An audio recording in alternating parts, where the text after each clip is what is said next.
Pag-uusapan natin ang benepisyo ng bike o pagbibisikleta at paglalakad.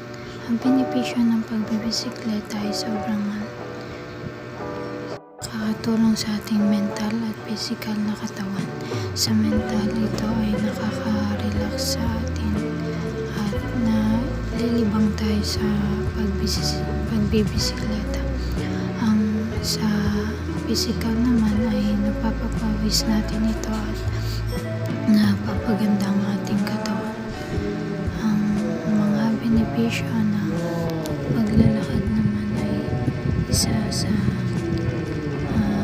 nakakapagpaayos sa ating katawan at ang sa mga nature naman ay nakaka-relax naman yung ating mga pag-iisip sa alalahanin, sa problema at sa lahat